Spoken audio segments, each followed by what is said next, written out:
काचे अमवा कटलाई पापा बगिया कैला हो सुनावा। काचे अमवा कटलाई पापा बगिया कैला हो सुनावा।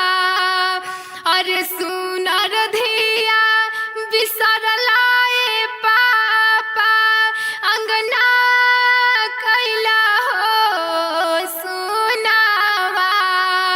अरे सुनर धिया बिसरलाए पापा अंगना कैला हो सुनावा। और काचे